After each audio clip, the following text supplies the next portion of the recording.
नमस्कार दोस्तों, स्वागत है आपका अपने यूट्यूब चैनल शौर्य एकेडमी पे। तो फ्रेंड, हमने एक सीरीज शुरू की थी जिसमें हम परीक्षा वाणी के जो वन लाइनर क्वेश्चन हैं उनको एक्स्ट्रा फैक्ट के साथ कवर कर रहे थे।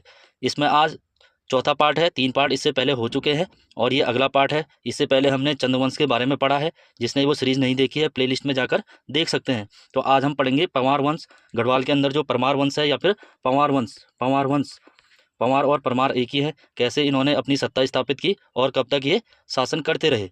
देखिए फ्रेंड, पंवार वंश की स्थापना के बारे में थोड़ा बहुत जानेंगे। जो पंवार वंश की स्थापना की है, कनकपाल ने की है। कनकपाल, जो कनकपाल था वो धारनगरी गुजरात से गढ़वाल आया और उसने यहाँ पर परमार वंश की स्थापना की है और अपनी राजधानी बनाई है चांदपुरगढ़, जो चमोली के अंदर है और आटाघाट नदी के किनारे है। देखिए फ्रेंड, जब कनकपाल अपने परमार वंश की स्थापना करता है तब गढ़वाल के अंदर जहाँ पर उनका शासन रहता है चांदपुरगढ़, जैसे चांदपुरगढ़ है वैसे गढ़वाल के अंदर छोटे छोटे 52 गढ़ रहते हैं। कितने गढ़ रहते हैं? 52 गढ़ रहते हैं। तो इन 52 गढ़ों को बाद में एक इन्हीं के वंश का शासक आता है, राजा अजयपाल। अजयपाल तो ये क्या करता है, सारे 52 गढ़ों को विजित करके एक गढ़वाल साम्राज्य की स्थापना करता है। सबको एक मिलाकर गढ़वाल साम्राज्य बनाता है और अपनी राजधानी श्रीनगर स्थापित करता है। ये हल्का फुल्का जाना है हमने इसमें। बाकी आगे जो आएगा उसमें जानेंगे कैसे करके इन्होंने यहाँ पर शासन किया है। तो फ्रेंड, जो ये 52 गढ़ थे ये दिए गए हैं इसमें, जैसे चांदपुर, चौंडा, तोप, अजमेर, बदान, ये सब क्या है, गढ़वाल के अंदर जो 52 गढ़ थे उनका विवरण दिया गया है। तो गढ़वाल में कितने गढ़ थे? 52 गढ़ थे। जो चांदपुर गढ़ है उसकी स्थापना कनकपाल ने कब की है? 688 ईस्वी में की है। और ये कहाँ से आया था? गुर्जर देश, मालवा प्रदेश, गुर्जर देश या फिर धारनगरी, सब एक ही है। गुजरात, राजस्थान और मध्य प्रदेश का कुछ क्षेत्र है जिसको बोला गया है मालवा प्रदेश। तो वहाँ से आया है कौन? कनकपाल आया था। और किससे मिला था वो? यहाँ का जो शासक था सोनपाल। सोनपाल क्या करता है, कनकपाल को अपनी पुत्री की शादी करवाता है उससे और अपने दामाद को वहाँ का राजा घोषित करता है। इस प्रकार से जो कनकपाल था वो पंवार वंश की स्थापना करता है। अगला पॉइंट है, गढ़वाल में परमार वंश का शासन 688 से कब तक चला है? 1949 तक चला है। 1 अगस्त 1949 को जो टिहरी साम्राज्य है या टिहरी रियासत है उसका भारत में विलय कर दिया जाता है। और इस बीच कितने शासक होते हैं? टोटल 60 राजा शासन करते हैं। जो पहला राजा था कनकपाल। उसके बाद जब अंग्रेज आए, गोरखा आए और उत्तराखंड अंग्रेजों के पास चले गया, उसके बाद टिहरी एक रियासत बनती है। तो टिहरी राजधानी कौन ले जाता है? सुदर्शन शाह ले जाता है, सुदर्शन शाह। और सुदर्शन शाह का जो अंतिम वंशज है 1949 में कौन था? मानवेंद्र शाह। तो यानी कि जो परमार वंश है उसका पहला शासक कनकपाल था और अंतिम शासक कौन था? मानवेंद्र शाह था। टोटल 60 राजा हुए हैं। देखिए फ्रेंड, जैसे हमने बताया कि कनकपाल क्या करता है, गढ़वाल में पंवार वंश की स्थापना करता है, परंतु वो क्या है, एक छोटे से गढ़ में उसका शासन है। ऐसे कितने गढ़ हैं? टोटल यहाँ पर 52 गढ़ हैं। तो एक शासक आता है 37वां परमार शासक अजयपाल। ये क्या करता है, पूरे गढ़वाल क्षेत्र को विजित करता है, जीतता है पूरे गढ़वाल क्षेत्र को और संगठित करके एक बड़े से साम्राज्य की स्थापना करता है। नेक्स्ट पॉइंट है, परमार वंश के किस शासक ने अपनी राजधानी चांदपुरगढ़ से हटाकर 1358 में श्रीनगर स्थापित की? तो वो अजयपाल थे। अजयपाल क्या करते हैं, सबसे पहले गढ़वाल को विजित करते हैं, एक साम्राज्य बनाते हैं और कनिंघम के अनुसार 1358 में किसके अनुसार? अलेक्जेंडर कनिंघम, इतिहासकार हुए हैं अलेक्जेंडर कनिंघम। तो इनके अनुसार 1358 में ये कहाँ स्थापित करता है? श्रीनगर के अंदर करता है। जबकि और किताबों में कई जगह ये मिलेगा, अजय राव जी की जो किताब है उसमें क्या मिलेगा, 1512 में ये देवलगढ़ ले जाता है और 1517 में श्रीनगर स्थापित करता है। देखिए फ्रेंड, जो चांदपुरगढ़ से राजधानी कहाँ कहाँ जाती है? पहले जाती है देवलगढ़, उसके बाद जाती है श्रीनगर। कब कब? 1512 में देवलगढ़ और 1517 में श्रीनगर। अगर 1358 पूछेगा तो ये कनिंघम के अनुसार है, जिसने कहा है कि जो राजा अजयपाल थे 1358 में ये क्या करते हैं, श्रीनगर अपनी राजधानी स्थापित करते हैं। कब करते हैं? पूरे गढ़वाल को विजित करने के बाद। नेक्स्ट पॉइंट है, मानवोदय काव्य में अजयपाल की तुलना की गई है। मानवोदय काव्य में जो अजयपाल की तुलना किससे की गई है? कृष्ण से की गई है, युधिष्ठिर से की गई है, भीम, कुबेर और इंद्र से की गई है। यानी कि इनके समान अजयपाल भी क्या था, एक महान योद्धा था। और मानवोदय काव्य, तो मानवोदय काव्य लिखी है कवि भरत या फिर भरत कवि होते हैं। एक शासक होता है मान शाह, गढ़वाल नरेश है मानसा। तो मानसा के समय एक दरबारी है उनके, भरत कवि या फिर कवि भरत, वो एक रचना लिखते हैं, अपनी एक काव्य लिखते हैं मानवोदय काव्य। उसमें इन्होंने तुलना की है कृष्ण से, युधिष्ठिर से, भीम, कुबेर, इंद्र से। किसकी तुलना की है? तो अजयपाल की तुलना की है।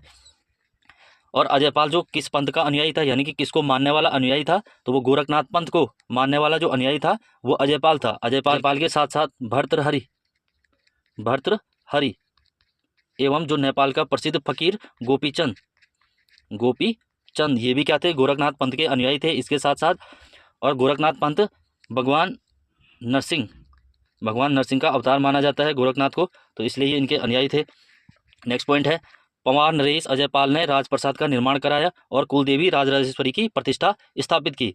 देखिए फ्रेंड, जो पंवारों की कुलदेवी थी राजराजेश्वरी देवी, तो इसकी जो मंदिर है वो मंदिर देवलगढ़ जो पौड़ी के अंदर है, देवलगढ़ में बनाया है। किसने? अजयपाल ने बनाया है। राजप्रसाद यानी कि जो अपने लिए रहने के लिए किला है या फिर महल है, उसका निर्माण कहाँ कराया है? देवलगढ़ में। और देवलगढ़ मैंने बताया है कब ले जाता है राजधानी? 1512 ईस्वी में, 1512 ईस्वी में। नेक्स्ट पॉइंट है, सम्राट अकबर के समकालीन जो पंवार शासक थे कौन थे? तो जब दिल्ली के अंदर मुगलों की सत्ता चल रही थी और गढ़वाल में पंवारों की सत्ता चल रही थी, तो इनके समकालीन कौन थे? 42वें जो शासक थे सहजपाल किसके समकालीन थे? अकबर के समकालीन थे। मुगल सम्राट अकबर हैं, वो क्या करते हैं? अपने रसोई घर में गंगा जल का उपयोग करते हैं।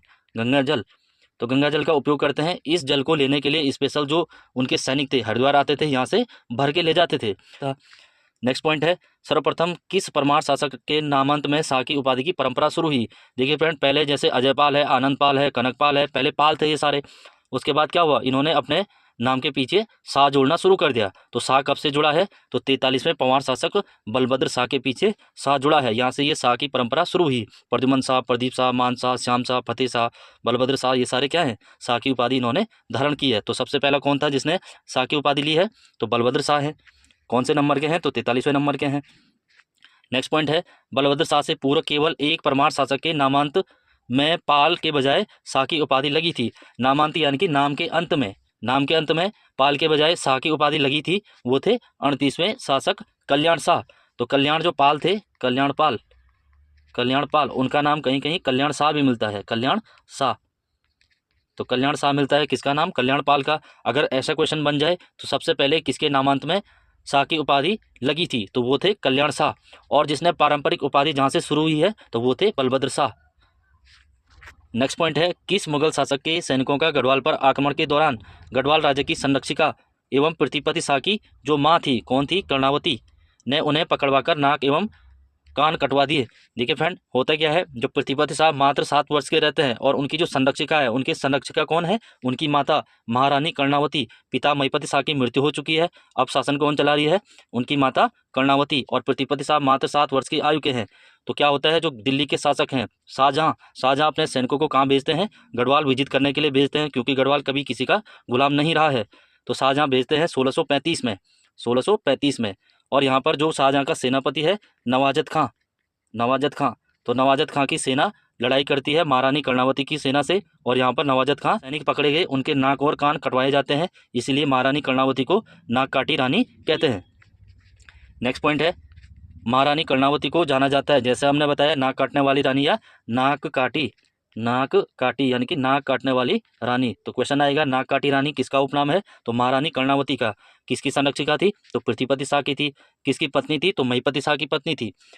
इनके द्वारा बहुत सारे कार्य करवाए गए हैं। कर्णावती ने देहरादून के राजपुर में एक नहर का निर्माण कराया है। तो क्वेश्चन आएगा, देहरादून में राजपुर नहर का निर्माण किसने कराया है? कर्णावती ने। और इन्होंने एक नगर बसाया है देहरादून के अंदर, करनपुर। तो करनपुर नगर किसने बसाया है? तो कर्णावती ने बसाया है। नेक्स्ट पॉइंट है, किस परमार शासक ने मुगल दारा सिकों के पुत्र सुलेमान सिकों को संरक्षण दिया? देखिए फ्रेंड, ये कहानी कहाँ से शुरू होती है? दिल्ली के अंदर सत्ता के लिए लड़ाई हो रही है। जो औरंगजेब है वो अपने भाइयों के साथ साथ उनके पुत्रों की भी हत्या करता है, और उनका जो भाई है दारा सिको, और दारा सिको का पुत्र कौन है? सुलेमान सिको। तो सुलेमान सिको भागकर कहाँ आता है? गढ़वाल आता है। तो गढ़वाल में किसका शासन है? प्रतिपत्ति शाह। क्योंकि गढ़वाल के जो शासक है दिल्ली के गुलाम नहीं रहे हैं, तो प्रतिपत्ति शाह क्या करता है? एक योद्धा की भांति सुलेमान सिको को संरक्षण देता है कि हम आपको सुरक्षित रखेंगे। तो कौन थे? प्रतिपत्ति शाह। नेक्स्ट पॉइंट है, किस परमार शासक की उपाधि गर्वभंजक थी? तो गर्वभंजक किसकी उपाधि थी? महिपति शाह की उपाधि क्या थी? गर्वभंजक। नेक्स्ट पॉइंट है, किस परमार शासक के दरबार में अकबर के दरबार के तरह नवरत्न विराजते थे? देखिए फ्रेंड्स, जो गढ़वाल के पंवार नरेश फतेहपति शाह थे, उनके दरबार में नवरत्न थे। नवरत्न यानी कि अपने अपने फील्ड के 9 क्या थे? महान लोग थे जो किसने रखे थे? फतेहपति शाह ने। जैसे सम्राट अकबर ने रखे थे। सम्राट अकबर से पहले किसने रखे थे? चंद्रगुप्त सेकंड ने, चंद्रगुप्त सेकंड या फिर चंद्रगुप्त विक्रमादित्य, इनके द्वारा भी नवरत्न रखे गए थे। तो उन्हीं के समान किसने रखे थे? फतेहपति शाह ने। नेक्स्ट पॉइंट है, गढ़वाल के परमार शासकों की राजधानियां कहाँ कहाँ थी? देखिए फ्रेंड, गढ़वाल के जो परमार शासक थे उनकी राजधानी जैसे मैंने बताया, सबसे पहले चांदपुर गढ़ में कौन स्थापित करता है, कनकपाल करता है 688 ईस्वी में। उसके बाद भिलंग घाटी, आगे जाके जो पंवार वंश है दो भागों में टूटता है, एक शासन करता है भिलंग घाटी या फिर सोनी भिलंग टिहरी के अंदर है। उसके बाद जो अजयपाल हैं वो देवलगढ़ ले जाते हैं, देवलगढ़ के बाद अजयपाल कहाँ ले जाते हैं, श्रीनगर राजधानी स्थापित करते हैं। बाद में जो सुदर्शन शाह है वो कहाँ ले जाते हैं, टिहरी। सुदर्शन शाह कहाँ ले जाते हैं, तो टिहरी। तो कहाँ कहाँ राजधानियाँ रही, टिहरी रही है, श्रीनगर रही है, देवलगढ़ रही है, भिलंग घाटी और चांदपुरगढ़। और लास्ट में जो नरेंद्र शाह थे वो नरेंद्र नगर की स्थापना करके राजधानी ले जाते हैं नरेंद्र नगर। नेक्स्ट पॉइंट है, गढ़वाल पर गोरखों का प्रथम आक्रमण 1791 में हुआ। इस आक्रमण में वे पराजित हुए। देखिए फ्रेंड, कुमाऊं के अंदर सत्ता क्या हो गई है, लगभग समाप्त हो गई है। गोरखों ने कुमाऊं को विजित कर लिया है कब, 1790 के अंदर। और 1791 में उनकी नज़र पड़ती है गढ़वाल के अंदर, 1791 में गढ़वाल के अंदर। और गढ़वाल के जो शासक हैं प्रद्युम्न शाह हैं, तो गोरखे प्रद्युम्न शाह के साथ लड़ाई करते हैं और पराजित हो जाते हैं। नेक्स्ट पॉइंट है, गोरखों को गढ़वाल पर 1803 में राजा प्रद्युम्न शाह के शासनकाल में किसके नेतृत्व में विजय मिली। देखिए फ्रेंड, 1803 में क्या होता है, गढ़वाल में एक भूकंप आता है। भूकंप के कारण सब तहस नहस हो जाता है, राजसत्ता हिल जाती है और गोरखे इसका फायदा उठाते हैं और राजा प्रद्युम्न शाह को परास्त करते हैं। तो जो गोरखों की सेना आई थी किसके नेतृत्व में आई थी, यानी कि उनके जो सेनापति थे कौन थे, अमर सिंह थापा और हस्तीदल चौतरिया। गोरखाओं और गढ़वाल नरेश प्रद्युम्न शाह के बीच देहरादून के खुड़बड़ा के मैदान में अंतिम युद्ध कब लड़ा गया, जिसमें प्रद्युम्न शाह वीरगति को प्राप्त हो गए। देखिए फ्रेंड, 1803 में आक्रमण करते हैं। यह आक्रमण बहुत ही लंबा चलता है, जिसमें प्रद्युम्न शाह कई बार परास्त होते हैं गोरखों के हाथों और वे भागकर देहरादून आते हैं यहाँ। तो ये युद्ध कब होता है, 14 मई 1804 को। अंतिम रूप से जो गढ़वाल नरेश हैं प्रद्युम्न शाह, उनकी मृत्यु हो जाती है, वो वीरगति को प्राप्त हो जाते हैं। और जो ये कहानी मिलती है, इस युद्ध का उल्लेख मिलता है, किसमें मिलता है, वो है वैली ऑफ दून। एक पुस्तक है वैली ऑफ दून, किसकी है, AR गिल, अंग्रेज हैं AR गिल। उन्होंने एक पुस्तक लिखी है वैली ऑफ दून। तो उसमें इन्होंने कहा है 14 मई 1804 को जो प्रद्युम्न शाह थे गोरखों के हाथों पराजित हो गए थे और उनकी मृत्यु हो गई थी। और इसके बाद जो गढ़वाल का शासन है वो गोरखों के पास चले जाता है। अब पूरे उत्तराखंड पर किसका शासन है, कुमाऊं और गढ़वाल पर गोरखों का है। नेक्स्ट पॉइंट है, गढ़वाल और कुमाऊं पर गोरखों का अत्याचार शासन गोरख्याली क्रमशः रहा है। ठीक है फ्रेंड, उनका जो अत्याचारपूर्ण शासन रहा है उसको क्या बोलते हैं, लोकल भाषा में गोरख्याली। तो ये कब से कब तक रहा है। ठीक है फ्रेंड, जो कुमाऊं के अंदर रहा है वो पूरे 25 साल रहा है और गढ़वाल के अंदर 10.5 वर्ष यानी कि 10.5 साल गढ़वाल में उन्होंने शासन किया है, 1804 से लेकर 1815 तक, जब तक अंग्रेज नहीं आए। और कुमाऊं में 1790 में वो विजित करते हैं, कुमाऊं के मोहनचंद को परास्त करके कुमाऊं को अपने हाथों में लेते हैं। और 1790 से लेकर 1815 तक लगभग 25 साल वो क्या करते हैं, कुमाऊं में शासन करते हैं, अत्याचारपूर्ण शासन करते हैं, जिसको बोला गया है गोरख्याली। नेक्स्ट पॉइंट है, गोरखों का शासन नागरिक के बजाय फौजी शासन था। दास्ताव, बेगार, अन्यायपूर्ण कर प्रणाली इनके शोषण के आधार थे। नेपाली जो राजा थे रणबहादुर शाह के प्रतिनिधि के रूप में गढ़वाल एवं कुमाऊं पर शासन करता था। देखिए फ्रेंड, जब गोरखों का उत्तराखंड पर कब्जा होता है, कुमाऊं पर कब्जा होता है, तो नेपाल के राजा कौन थे, रणबहादुर शाह थे। उन्होंने जो यहाँ भेजे थे और जीतने के बाद अब उनका जो प्रतिनिधि था यहाँ, जो उनके अंडर काम करने वाला था, उसको बोलते थे सूबा या सूबेदार। उनकी तरफ से कौन काम करता था, सूबा या सूबेदार। गोरखों का कुमाऊं में पहला सूबा कौन था, जोगामल था, जोगामल। गोरखों का पहला सूबा कौन था, तो जोगामल। नेक्स्ट क्वेश्चन है, गोरखा शासन के दौरान पुंगाड़ी था। देखिए फ्रेंड, पुंगाड़ी एक कर हुआ करता था, एक टैक्स। तो यह कैसे लिया जाता था, एक भूमि कर था, भू राजस्व। तो इस टैक्स से गोरखे क्या करते थे, सैनिकों का वेतन भी देते थे। क्वेश्चन आता है किस कर से गोरखे सैनिकों का वेतन देते थे, तो वो किससे देते थे, पुंगाड़ी कर से। पुंगाड़ी कैसा कर था, तो भूमि कर था। नेक्स्ट पॉइंट है, गोरखा शासन में ब्राह्मणों पर लगाया जाने वाला कर था, तो कौन सा कर था, कुसही। क्वेश्चन आता है कुसही कर किस पर लगाया गया था, तो वो ब्राह्मणों पर लगाया गया था। कब लगाया गया था, 1797 में लगाया गया था गोरखों पर कुसही कर। नेक्स्ट पॉइंट है, किस गढ़वाल नरेश की मांग पर गवर्नर जनरल लॉर्ड हेस्टिंग ने अंग्रेजी सेना भेजकर गोरखों को गढ़वाल में पराजित किया। देखिए फ्रेंड, जब प्रद्युम्न शाह की मृत्यु होती है उस युद्ध में जो सुदर्शन शाह थे वो भी शामिल रहते हैं। जैसे ही इनके पिता प्रद्युम्न शाह की मृत्यु होती है तो ये भागकर हरिद्वार चले जाते हैं। कुछ समय तक वहाँ छुपने के बाद भारत के अंदर सत्ता है अंग्रेजों की। जो अंग्रेज हैं उनका गवर्नर जनरल कौन है, लॉर्ड हेस्टिंग।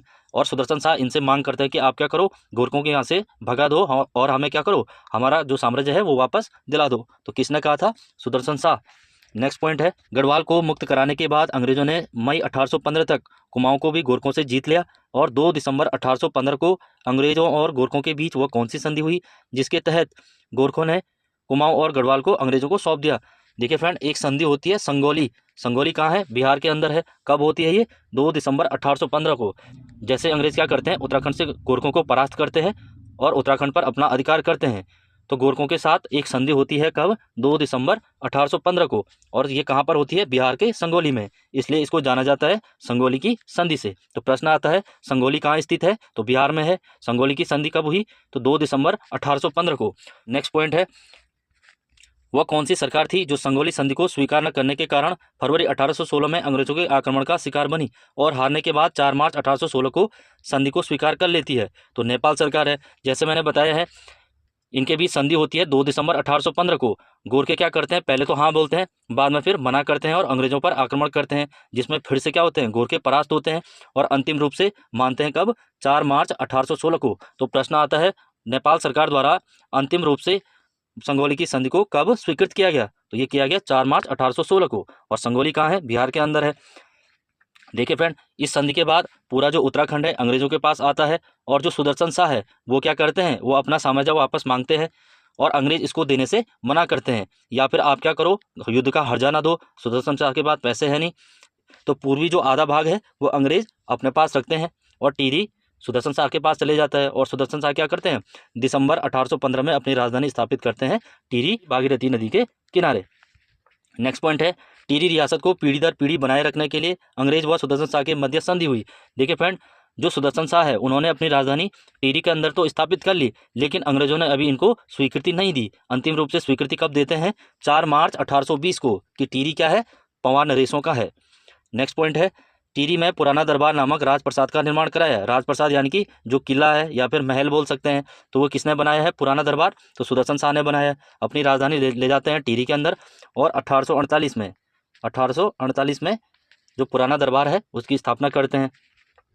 नेक्स्ट पॉइंट है, कुमाऊं के कमिश्नर को टिहरी रियासत में अंग्रेजों का राजनीतिक प्रतिनिधि बनाया गया।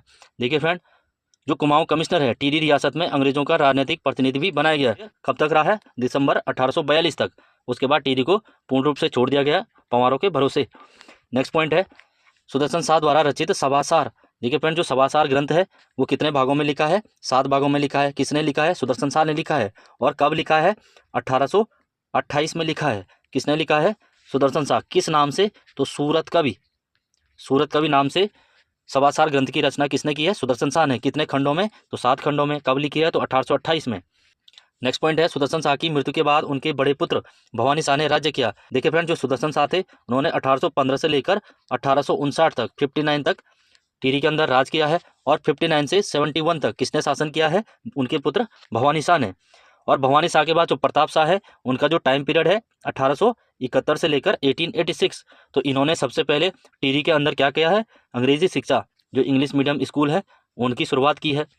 नेक्स्ट पॉइंट है, प्रताप शाह के बड़े पुत्र कीर्ति शाह ने शुरुआत के 11 वर्षों तक राज्य किया है, तो गुलेरिया के संरक्षण में किया है। देखिए फ्रेंड, जो कीर्ति शाह का टाइम पीरियड है 1886 से लेकर 1913 तक है। 1913, ये 1913 है, 1938 गलत हो जाएगा। तो 1913 तक शासन किया है। और इसमें से भी जो प्रारंभिक 11 साल थे उसमें उनकी जो माता थी गुलेरिया, इनके संरक्षण में कार्य किया है। प्रताप शाह की पत्नी थी महारानी गुलेरिया और पुत्र थे कीर्ति शाह। नेक्स्ट पॉइंट है, कीर्ति शाह को अंग्रेजों ने 1898 ईस्वी में कंपेनियन ऑफ इंडिया की और 1901 में उपाधि दी है। तो नाइट कमांडर की उपाधि दी है। नाइट कमांडर की उपाधि किसे दी गई है? तो कीर्ति शाह को दी गई है। कंपेनियन ऑफ इंडिया की उपाधि किसे दी गई है? तो ये भी कीर्ति शाह को दी गई है। इनको 11 तोपों की सलामी दी गई है इंग्लैंड के अंदर। तो वो कब दी गई है? सन 1900 में। इंग्लैंड में 1900 में 11 तोपों की सलामी किसे दी गई? तो कीर्ति शाह को दी गई। नेक्स्ट पॉइंट है, कीर्ति शाह ने टिहरी में नया दरबार नामक राजप्रसाद बनाया। तो कब बनाया है? तो 1881 में बनाया है। देखिए फ्रेंड, जो टिहरी घंटाघर है उसका निर्माण भी कीर्ति शाह ने किया है। तो कब किया है? 1897 में, 1897 में टिहरी घंटाघर का निर्माण किया था कीर्ति शाह द्वारा। और जो नया दरबार है, पुराना दरबार किसने बनाया? तो 1848 में सुदर्शन शाह ने बनाया था। और नया दरबार किसने बनाया? कीर्ति शाह ने बनाया। कब बनाया? 1881 में। नेक्स्ट पॉइंट है, टिहरी में हीवेट संस्कृत पाठशाला, गांव में प्राथमिक विद्यालयों की स्थापना, टिहरी नगर में बिजली की व्यवस्था, टिहरी में नगर पालिका, टिहरी में कृषि बैंक, टिहरी में प्रेस की स्थापना, टिहरी हिंदी टाइपराइटर का जो आविष्कार है, और टिहरी में वेधशाला, ये सारे कार्य किसने किए हैं? तो कीर्ति शाह ने किए हैं। इनका जो टाइम पीरियड है वो पता होना चाहिए, 1886 से लेकर 1913 तक, ये आपको पता होना चाहिए। नेक्स्ट पॉइंट है, कीर्ति शाह की मृत्यु के बाद शासक बनते हैं उनके पुत्र नरेंद्र शाह। कब बनते हैं? 1913। तो ये शासन करते हैं 1913 से लेकर 1946 तक, 1946 तक। कौन करते हैं? नरेंद्र शाह। नेक्स्ट पॉइंट है, नरेंद्र शाह ने राज्य का मुख्यालय टिहरी से कहाँ स्थानांतरित किया? तो नरेंद्र नगर में किया 1925 में। और नरेंद्र नगर की स्थापना पूछेगा तो 1920 में। 1920 में इन्होंने कार्य प्रारंभ किया और 1925 में समाप्त हो गया। और अपनी राजधानी टिहरी से कहाँ ले आए? नरेंद्र नगर। ये पंवारों की अंतिम राजधानी थी। नेक्स्ट पॉइंट है, नरेंद्र नगर को मैदान से जोड़ने के लिए कई सड़कों का निर्माण कर अनेक विद्यालयों की स्थापना की, अस्पतालों का भी आधुनिकीकरण किया, वन विभाग का आधुनिकीकरण किया। ये सारे कार्य किसने किए? नरेंद्र शाह ने। देखिए फ्रेंड, उत्तराखंड में या फिर टिहरी रियासत में बहुत सारी सड़कों का निर्माण किसने कराया था? नरेंद्र शाह ने। इसलिए इनको कहते हैं उत्तराखंड का सिरसा सूरी। सिरसा सूरी। जैसे भारत के अंदर सूर्यवंश का जो शासक था सिरसा सूरी, उसने ग्रैंड ट्रंक रोड और उसके साथ साथ कई रोडें बनाई हैं। तो भारत में सिरसा सूरी ने किया है, वही काम उत्तराखंड के अंदर नरेंद्र शाह ने किया है। तो उत्तराखंड का सिरसा सूरी नरेंद्र शाह। नेक्स्ट पॉइंट है, अंग्रेजों द्वारा लेफ्टिनेंट कर्नल, सर, KCSI आदि उपाधियां दी गई, तो ये नरेंद्र शाह को दी गई हैं। KCSI, लेफ्टिनेंट कर्नल, सर की उपाधि। रवाई कांड सभी लोग जानते हैं, 30 मई 1930 को रवाई में हुआ था। रवाई कहाँ है? उत्तरकाशी में है, यमुना नदी के किनारे। देखिए फ्रेंड, जो रवाई कांड हुआ है और श्रीदेव सुमन की जब मृत्यु हुई है, कब हुई है? 25 जुलाई 1944 को। तो ये घटनाएं किसके समय हुई हैं? नरेंद्र शाह के समय हुई हैं। नेक्स्ट पॉइंट है, नरेंद्र शाह के बाद 25 अक्टूबर 1946 को टिहरी रियासत के राजा बने। देखिए फ्रेंड, जो टिहरी रियासत के अंतिम राजा थे मानवेंद्र शाह, 25 अक्टूबर 1946 से लेकर 1 अगस्त 1949 तक ये शासन किया है इन्होंने। 1949 में क्या हो गया? टिहरी का भारत में विलय हो गया, यानी कि टिहरी रियासत का अंत हो गया। और इसको भी उत्तर प्रदेश का 50वां जिला बनाया गया। कौन से नंबर का? 50वें नंबर का। नेक्स्ट पॉइंट है, फरवरी 1948 में गठित अंतरिम सरकार में प्रजामंडल के 4 सदस्यों का मनोनयन एवं 1 अगस्त 1949 को टिहरी रियासत का भारत में विलय की घटना हुई। ये घटना किसके समय हुई? मानवेंद्र शाह के समय हुई। जैसे मैंने बताया, 1 अगस्त 1949 को टिहरी का भारत में विलय हो गया और टिहरी को उत्तर प्रदेश का 50वां जिला बनाया गया। तो फ्रेंड्स, ये थे आज के इस टॉपिक के क्वेश्चन। इससे आगे इसको कंटिन्यू रखेंगे। तो तब तक लाइक, शेयर, कमेंट जो भी करना है कर लीजिए। और जिसने इससे पहले की सीरीज नहीं देखी है तो प्लेलिस्ट में जाकर देख सकते हैं। Thank you for watching.